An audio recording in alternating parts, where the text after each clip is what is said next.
This is the Fantasy Football Fellowship Podcast, the show that unpacks fantasy, faith, and life. I'm Bryce Johnson with Harrison Zuckerberg, and we are your fantasy coaches here to encourage you and help you win while also finding meaning and purpose throughout the fantasy season.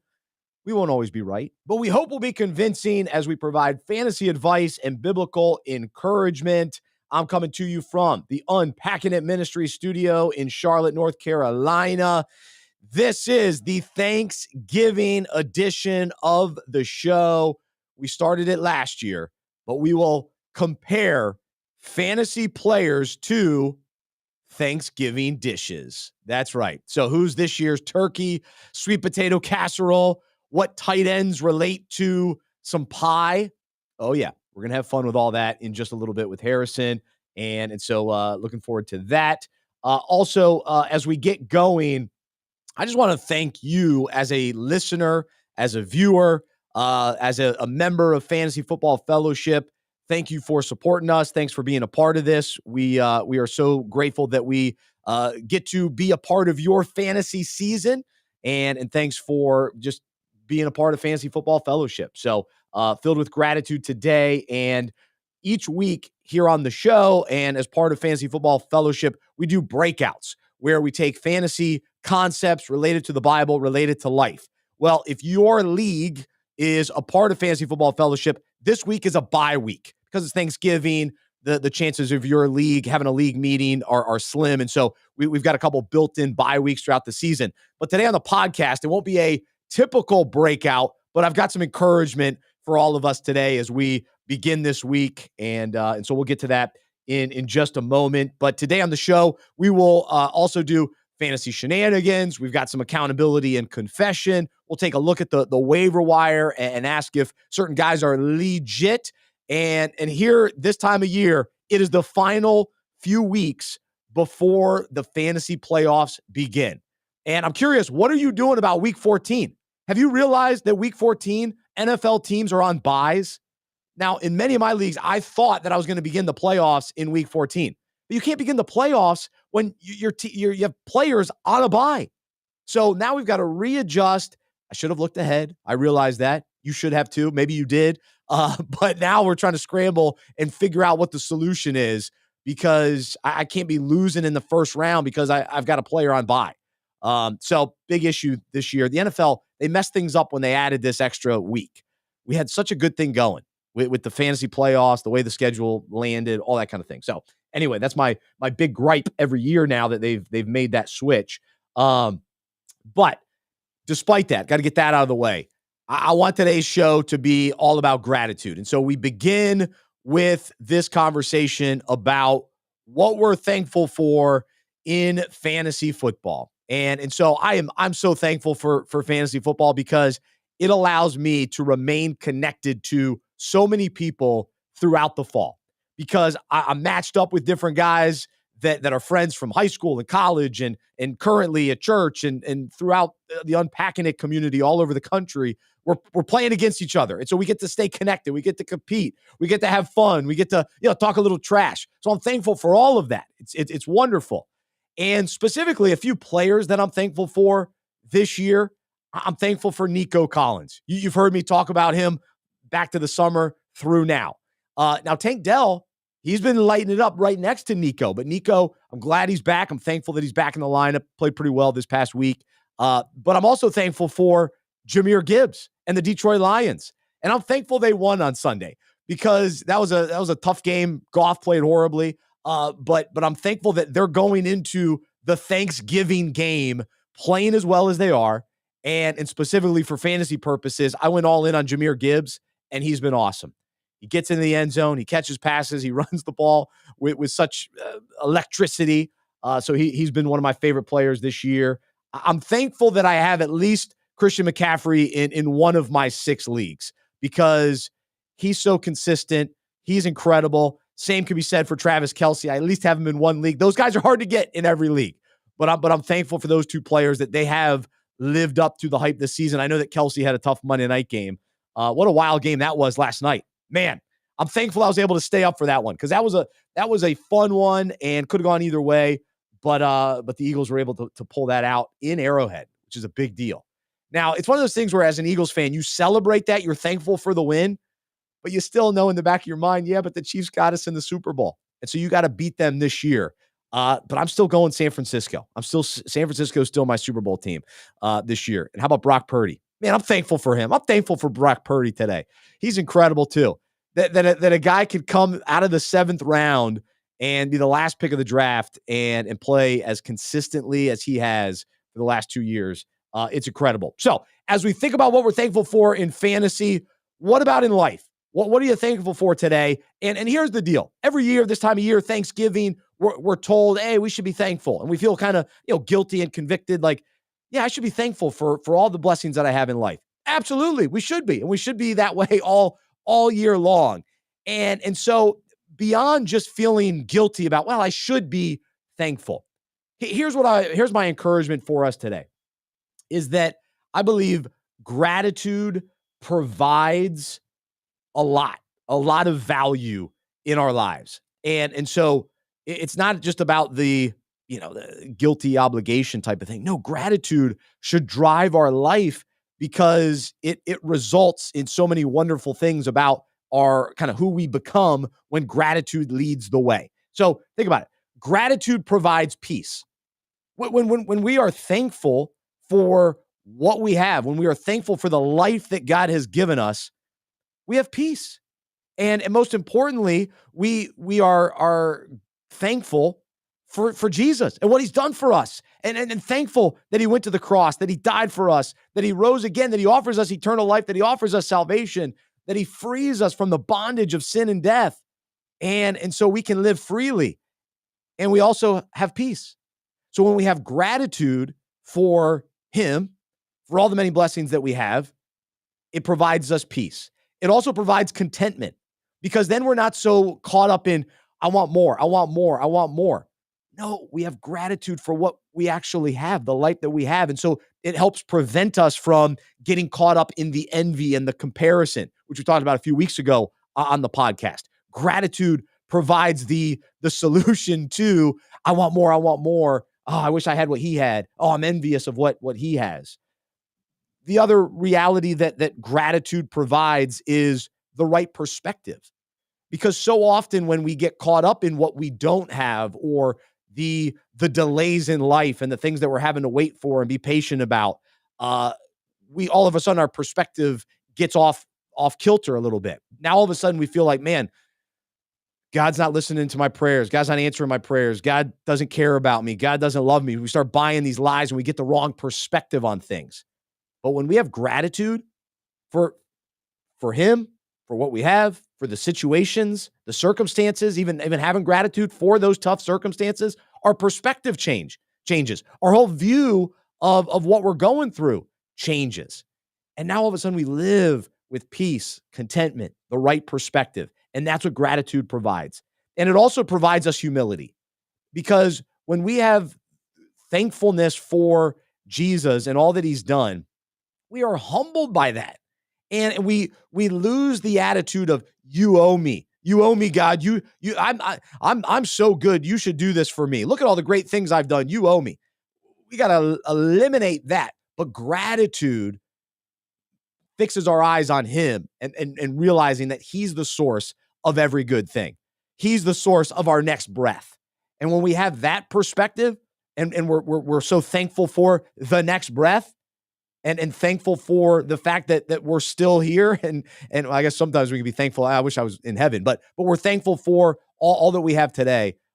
We have humility because we know that it's not, we can't muster up the next breath. That's a gift of God. And so that's the gratitude that leads to humility. And so ultimately, everything we have and everything we need is in Christ. And so we remain thankful. And so gratitude reminds us of that. And so the verse today, 1 Thessalonians 5:18 is the amplified version.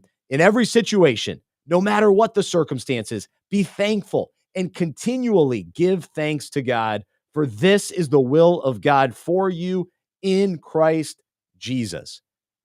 So gratitude gives us so much. Ultimately, God gives us it all. But when we have the right mindset and the right heart posture of gratitude, of thankfulness, of appreciation, man, we view things the right way and through the lens of, man, it's all from God. He's the source of it all. Thank you. Thank you. Now I go out in peace, in contentment, with a heart of humility. And so that's the encouragement for us today as we focus in and hone in on Thanksgiving week. Let's be thankful and name those things and claim those things that we're thankful for. Family, friends, our jobs, all that kind of thing. But then let's think about, okay, this life of gratitude, this thankful life, man, it really does lead to living living the right way, living, according to God's way. And so again, 1 Thessalonians 5:18, in every situation, no matter what the circumstances, be thankful and continually give thanks to God, for this is the will of God for you in Christ Jesus. So what are you thankful for today in life? You can throw it on the comments. And then also, what are you thankful for in fantasy football? What are you thankful for this season? Let's say hello to Harrison Zuckerberg. Harrison, what are you thankful for? I'm thankful for you, buddy. How are you doing? I'm doing great, Bryce. I'm thankful for this podcast. Thankful for you as well. And for fantasy reasons, I am thankful. I never thought I'd say this, but I'm thankful for the Dallas Cowboys and Ooh. specifically CeeDee Lamb. CeeDee Lamb has been spectacular for me in fantasy this year. He's performed as a true wide receiver one. Very few wide receiver ones have actually been that this season because we've seen guys like Justin Jefferson and Cooper Kupp have either be injured or have down years, but CeeDee Lamb has been that guy in Dallas. And I'm also thankful for another team in Texas as well, the Houston Texans. I'm thankful for Dalton Schultz, thankful for Devin Singletary, thankful for Tank Dell, specifically Nico Collins. No matter who you're talking about, the Houston Texans probably got him pretty late, and they have been great for you in fantasy this season. If you're the Houston Texans, you're a fan of that team. You're thankful that the Panthers traded up to take Bryce Young. So you're thankful for that. You're thankful that Lovie Smith won that last game, which bumped you down a spot too, and you ended up with C.J. Stroud because you may have bought the lies of taking Bryce Young. So good for you, Texans fans. I'm not bitter. I'm not bitter. Of course not. Of course not. All right. So today's the gratitude show, the thankful show, the Thanksgiving show. But of course, we begin with some fantasy shenanigans. Fantasy shenanigans. All right, we'll begin with some of the surprises of this past week and some guys that had kind of big performances out of nowhere. And I got to go to the Giants. This was the most surprising game of the day. You like the Commanders, and this appeared to be an easy game for the Commanders. The Giants have been horrendous this season. However, Tommy DeVito comes in off the Jersey Mike's commercial to light it up. I mean, Tommy DeVito played very well for the Giants. Darius Slayton got involved as a wide receiver, a receiver who was very good for me last year toward the end of the season. We'll see if he sort of emerges this year. But I had totally written off the Giants, and I don't know. Maybe DeVito gives them a little bit of life, gives a couple of these receivers a chance to contribute. We'll see about that. And then also, how about Khalil Shakir? The Buffalo Bills, we were beginning to write them off. They have this tough matchup against the Jets defense. We know their offense stinks, but their defense has been good all year. Yet the Bills offense get rid of Ken Dorsey. They come out, and despite Diggs and Gabe Davis not having big games, Shakir gets the big play of the day. He only has 3 catches, but for 115 yards and a touchdown. And then Ty Johnson out of nowhere too. I didn't even know he was on the Bills. So he gets into the end zone. So definitely some shenanigans going on in Buffalo. What jumped out to you from the weekend? Yeah, the Bills was definitely some shenanigans because some accountability here for me is I wrote off the Bills this week. I benched James Cook in my lineup Oh, and I had Khalil Shakir on my bench and I actually dropped him instead of putting him in my starting lineup, which I probably should have done. So that hurt because those two guys had let me down. And of course, James Cook hasn't scored a touchdown all year. Well, he has. He scored 2 touchdowns, but hasn't been able to get in the end zone all year. And of course, he gets into the end zone against the Jets, one of the tougher defenses in the NFL. So that was some shenanigans for me. Another bit of shenanigans, unfortunately, was the Thursday night football game. oof.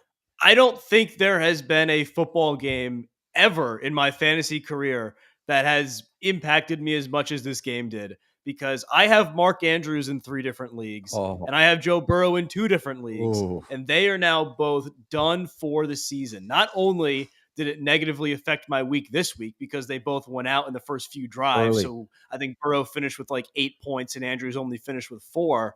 But now I don't have a tight end or quarterback for the rest of the year. And we're at the point in the season where trade deadline has passed and there's not really any good QBs or tight ends left on waivers because everyone's pretty much identified who those breakout tight ends or sleeper QBs are left and have already picked them up as their backup.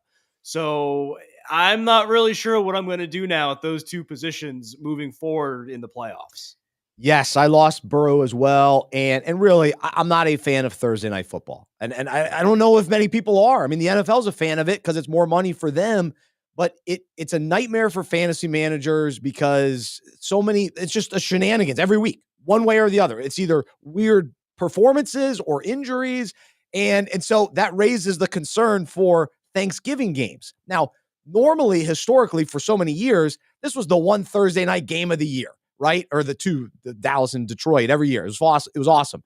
Well, now they're playing Thursday nights all the time, and all these teams they just played Sunday, and now they're back at Thursday. So we have 6 teams that will now be affected by Thursday football, which is very concerning. And there are some injury question marks that we as fantasy managers are going to have to navigate. Geno Smith gets hurt on Sunday.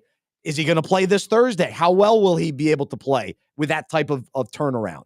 And then you also throw in the Friday game this year. Now we got a Black Friday game. We're getting greedy, NFL. We know you're greedy. Now this continues. And so I'm very concerned about the performances, the injuries, and last Thursday was just another reminder of that because of the quick turnarounds. It's just it's unfortunate. And so anyway, it's just be cautious, be aware. But as fantasy managers, we love playing the guys on Thanksgiving. At least I do. Because you're sitting around, you're having a fun day. You want to see I feel like every year I've had a Detroit Lions running back out there. You know how much I love Detroit running backs. This is my best one ever, though, with Jahmyr Gibbs. Much better than Theo Riddick of years past, of Thanksgiving past. But anyway, any other shenanigans, and then we'll move on. Yeah, I think the final shenanigans is Gus Edwards. Everyone thought he was going to be written off by Keaton Mitchell. Keaton Mitchell was going to come over and take over. Let me down. 2 touchdowns again for Gus Edwards, which is unfortunate for anyone who picked up Keaton Mitchell or were looking for Baltimore Ravens to score. He's still the guy. Yes, absolutely. However, I will say I started Mitchell in 2 leagues, but this was my best week of the season. I went 6-0 in all my leagues. So monster week, very excited. And the reemergence of Trevor Lawrence. Thank you, Trevor. Thank you. We were waiting on this. We knew he was due. He finally came through, 4 touchdowns. Calvin Ridley had a monster game, which helped me in a league as well. So very excited about that. And it was crazy. So in one league, I was projected to lose by 34 points, and I ended up winning by 12, baby, or 13. And Brandon Ayuk was the guy that was coming back, scoring, almost came back to, if he would have had 12 more points, would have won, that type of thing. So anyway, I'm excited about that. Last thing is shenanigans, though. All the drops, a lot of drop passes. Keenan Allen, multiple drops. Quentin Johnston, I'm sorry, but he's just not very good at football. He's not the answer. We got to drop him. I had hopes with the potential in that offense. Not the answer. And then Monday Night Football, Travis Kelce, what's up with the drop? You got Justin Watson, big drop. Marquez Vandel's, whatever, Scantling. Thank you. Yeah. Big drop for him. A lot of drops. A little bit of rain. We'll give him the rain, but that affected fantasy managers as well. Because what could be?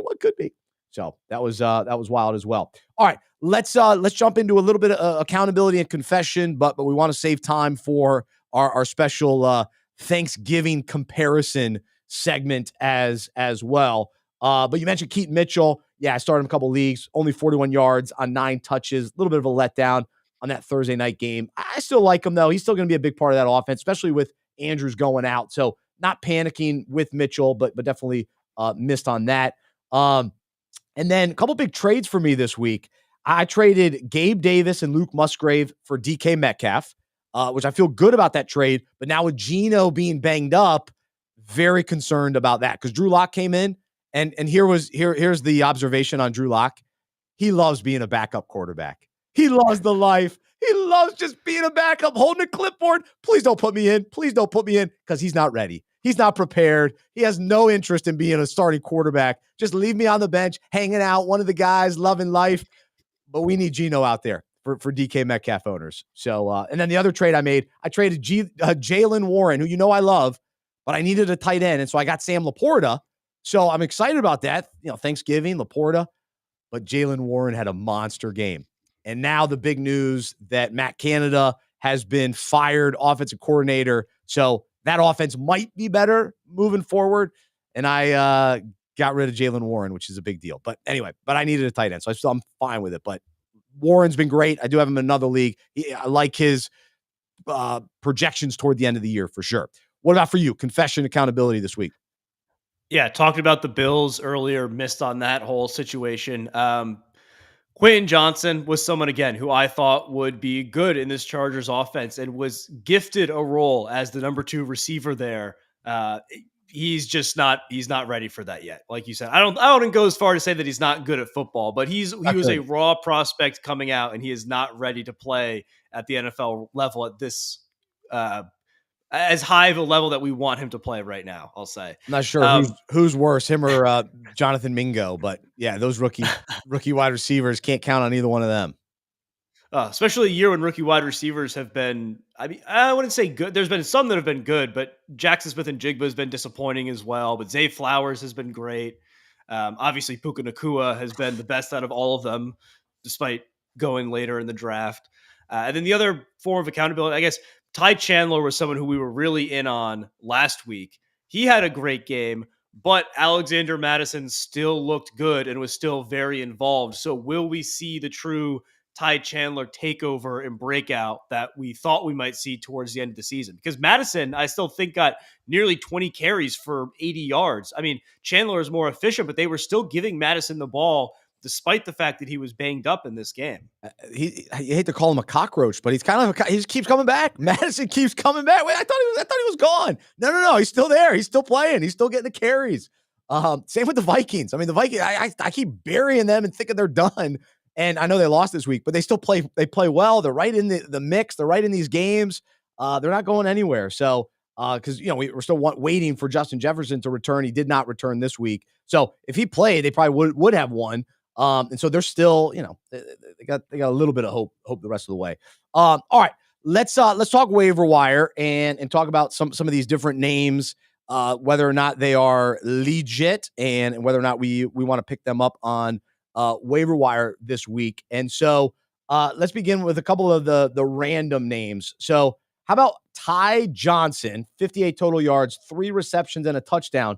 He's on the Buffalo Bills now. Come on, seriously, who is that? Come on, are you going to tell me who that is? Is he legit? What are we doing with him?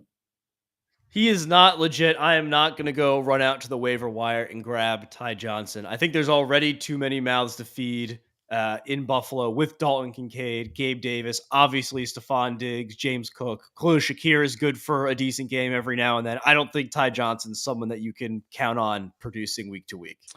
All right. How about tight end Josh Oliver? 47 receiving yards, 4 receptions, and a touchdown for the Vikings? Come on, seriously, who is that? Come on, are you going to tell me who that is? I actually liked him a couple years ago. He was with Jacksonville. So he's pretty good. Like there was some potential with him, but he's playing with Hawkinson, so it's hard to be too excited. But do you believe he's legit? Should we pick him up? Yeah, he's a great player. He's one of the better blocking tight ends in the league. And I think that's why he got a lot of playing time this week. Like we just said, Madison and Ty Chandler are both very effective. They ran the ball a lot in this game. So that's why I think he was on the field more and got more involvement with more 2 tight end sets. But yeah, going forward in fantasy, Hawkinson is the guy. Josh Oliver is not someone you need to worry about. He may catch another touchdown down the stretch on a random play action play or something, but I don't think he's someone that you want to count on. All right, here's the most random player of the week. Stone Smart. Smart with 2 T's. 51 receiving yards and a receiving touchdown for the Chargers. Come on, seriously, who is that? Come on, are you going to tell me who that is? I have no idea who that is. I mean, Gerald Everett is there. He's injured. All right, Donald Parham. He always comes in and scores touchdowns. No. Stone Smart. What do you think?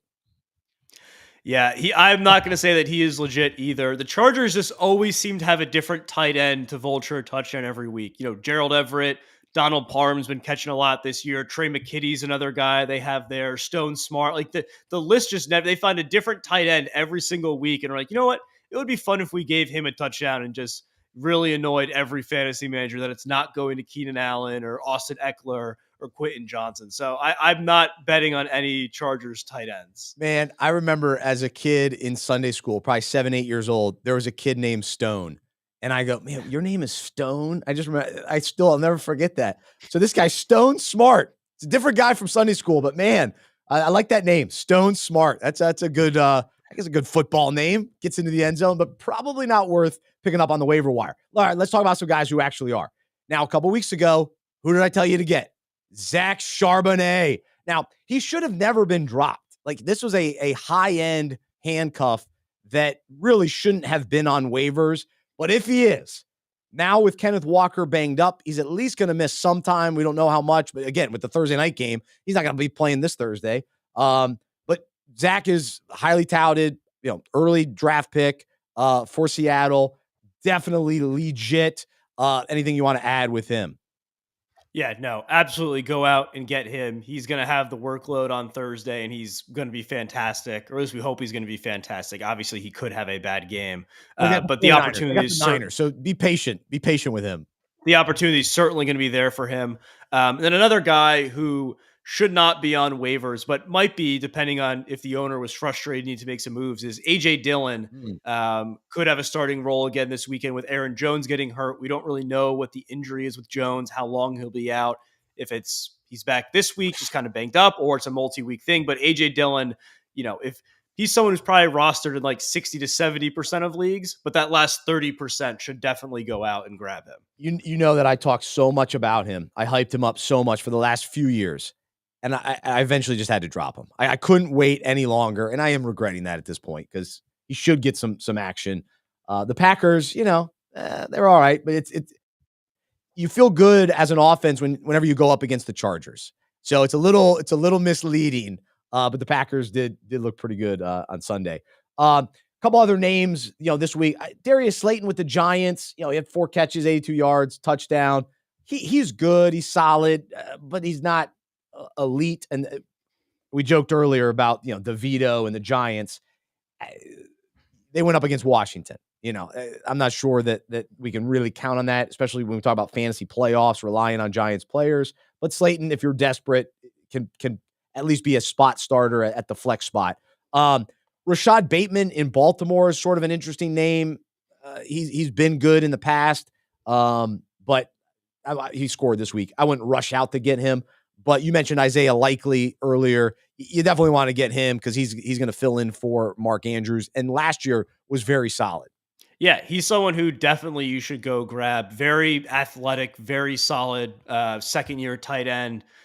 I don't think he's going to be quite what Mark Andrews is, which a lot of people would hope he is if you lost Mark Andrews like myself, but obviously we can't expect anyone to just step in and be a top 3 tight end in the league.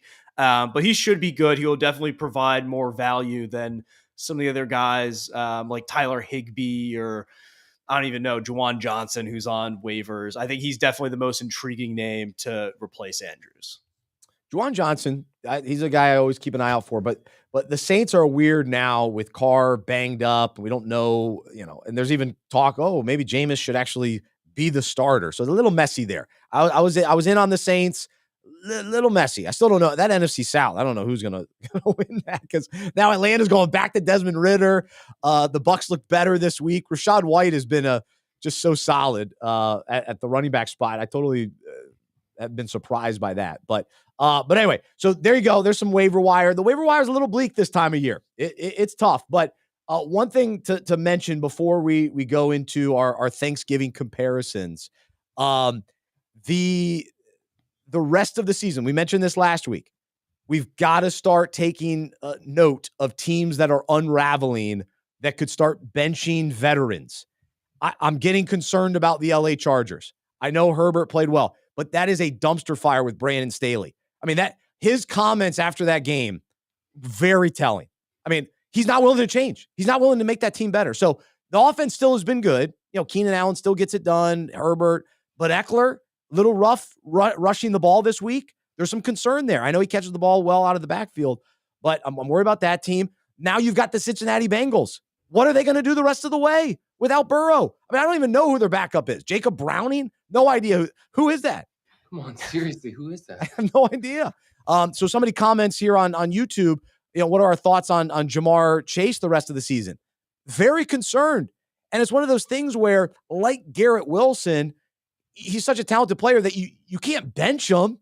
But what do you do? I mean, now that with the Jets, we got another, again, I don't even know who their guy is. I mean, we got random backup quarterbacks playing down the stretch in some of these for some of these teams with marquee, wide receivers, tight ends, running backs that we have to be very cautious of down the stretch. And so my encouragement to you is, yeah, this is a real thing. Like, veterans get benched, veterans don't play well, guys that you relied on in week 3 won't win the playoffs for you. The fantasy championship, they won't win it for you.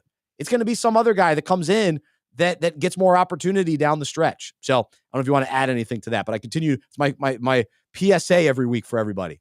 Yeah, I think the Bengals situation is really hard because obviously you're not going to bench Jamar Chase. I think if it's like T. Higgins or Tyler Boyd, I think those guys are fully benchable.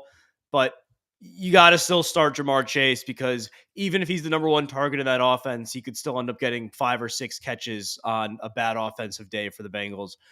Joe Mixon is someone who I've liked a lot this season, and I have a couple shares in different leagues. I'm not really sure how I feel about Joe Mixon because I think there is an argument that they give him the ball more, which is something they probably should have been doing this season and lean on the run a little bit more, Jake Browning. But then obviously the touchdowns are not going to be there if they're not as prolific of an offense as we have seen them be throughout the year. Another team that I think is interesting is Bryce, your Panthers.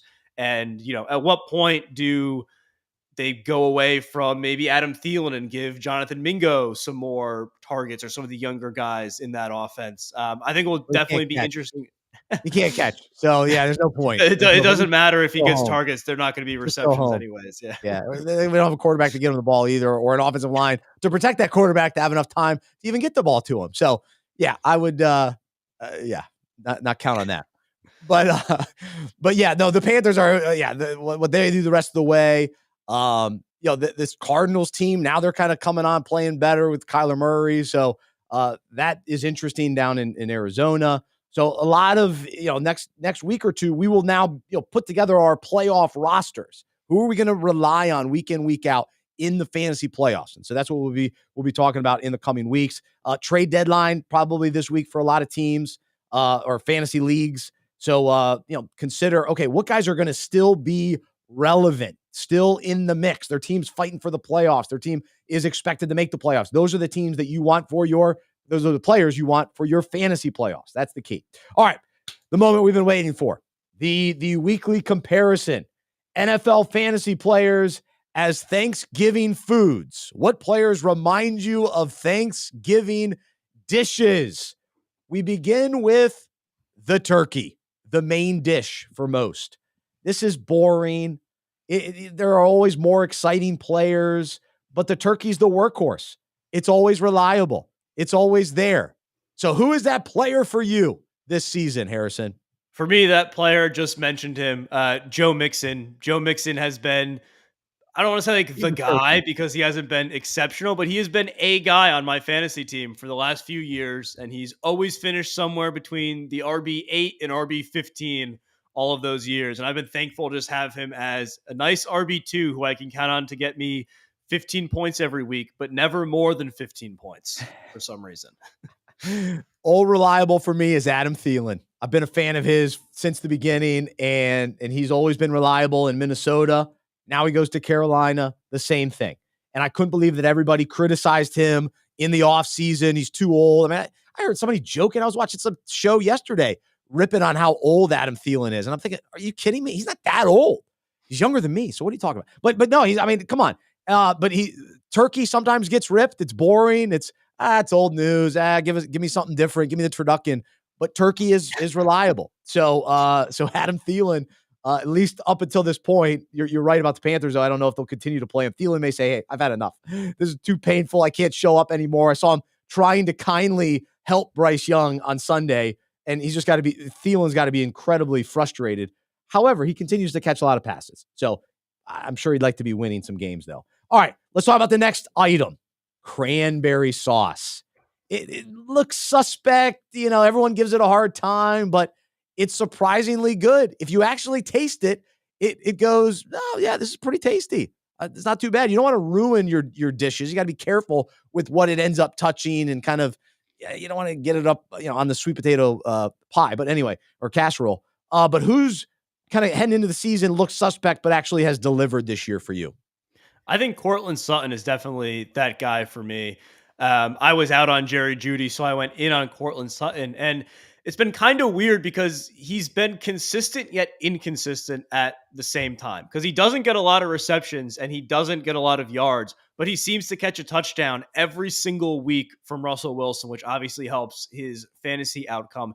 And it's never just a normal catch either. He can't make a normal, 10-yard slant open catch over the middle. It is always some sort of crazy highlight catch that they play on ESPN or Red Zone for the rest of the day. I think it's been like 4 weeks in a row where he's had a toe tap in the back of the end zone or gone up and got it in triple coverage. So it's like, all right, like fantastic, but please now just, maybe get 3 more receptions normally during the game so I can get some more points that way. But yeah, he looks suspect, but he always makes the big play to give you a decent fantasy week.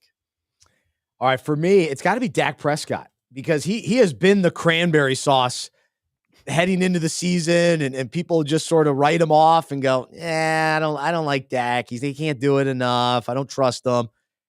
Him and CeeDee Lamb, the connection that they've had this year, they've been lighting it up. Dallas is winning games. Dak's putting up big fantasy numbers for you, and he's delivering. Looks a little suspect, but it's surprisingly good. No. I'm liking some Dak. All right. Tastes pretty good. All right. Next thing, sweet potato casserole. This is my favorite Thanksgiving dish. Sure. You got your more established potatoes, your mashed potatoes, your baked potato, but sweet potato casserole. This is the new, the sweet, delicious item that ends up making it, on your starting lineup, so to speak. You think, oh, maybe I'll get a little sweet potato casserole later. No. This starts taking center stage, and we're talking young star quarterbacks. It's CJ Stroud. He's delicious. He's tasty. He's who you want. He's leading the way for the Texans. He's lighting it up. You want him in your starting lineup, and so that's the guy for me. What about for you? I think for me, it's got to be Brock Purdy, because when you look at sweet potato casserole, you're like, what is this? There's marshmallows on top. Like, what is going on? If you've never seen sweet potato casserole before, you have no idea how it's going to perform on your plate. And we had no idea how Brock Purdy was going to perform in the NFL, being Mr. Irrelevant, until they put him in, and he was fantastic ever since. He really has. It's been incredible. They went through a little 3-game losing streak. It was good for them. Make some adjustments. They got healthy. They're back. They're rolling. They're good to go. All right, gravy.